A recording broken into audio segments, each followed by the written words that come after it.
Please welcome the Labour MP, Kate Hoey. Thank you. Preserving the right to elect our governments who make the laws that we have to carry out is the basic minimum of people's rights. It's the basis of all other rights, and without it, rights can easily be taken away. And I don't believe you can trust people in power if they cannot be removed by elections. Now, no one can deny that the EU's government, the Commission, is unelected and cannot be removed by any of us or elections. And that fact alone is reason to me enough to reject the EU, regardless of all the other considerations that you will hear tonight.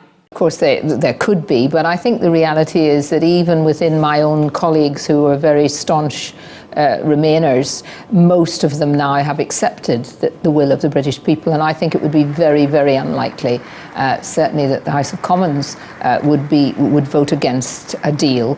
Remember, we're talking a little while ahead now, and of course, if the House of Lords, the unelected House of Lords, voted, many of them holding pensions from the European Union, having worked there, I think it's very unlikely. It can never actually explain to the British people what out would look like. Would it look like Norway, where we have to sign up to all of the conditions of being in the EU, but we don't have any say around the negotiating table? I tell you why Norway did that. It's that risk, that leap in the dark.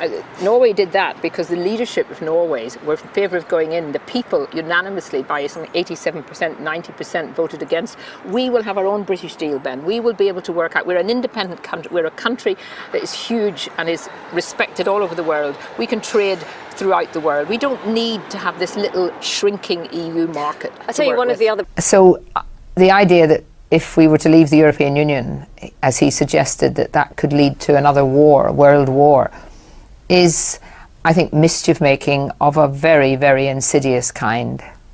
The European Union is not even a majority of the countries in Europe.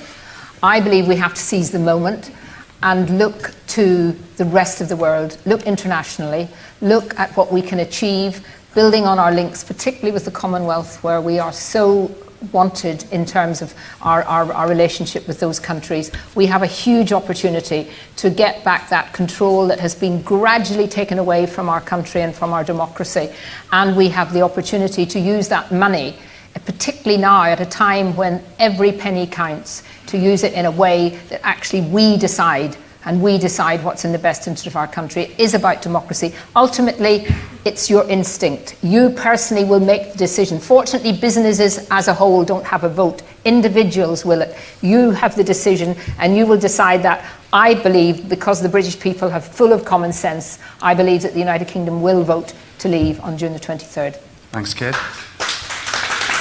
And I remember very clearly listening to the former Prime Minister and the former Chancellor of the Exchequer very clearly warning people, not just warning people, but threatening people that if they dared to leave, if they dared to vote to leave, the consequences would be they would be leaving the single market. And let's not call it the single market. It's an internal market.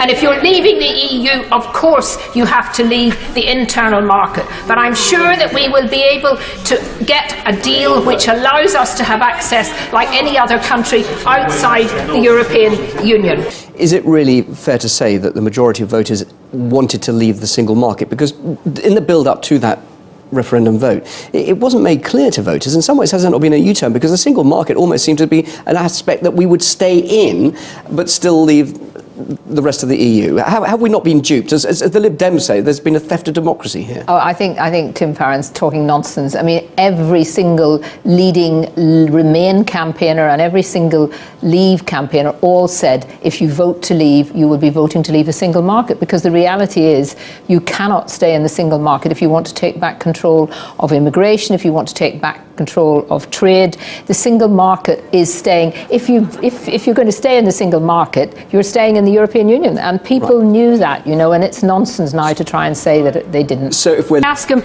in the interim period now, before we actually leave, will he assure us that the negotiations about trade deals with other countries that may be nearly there, that we will continue to do that work so that we're ready to go when we actually leave the EU?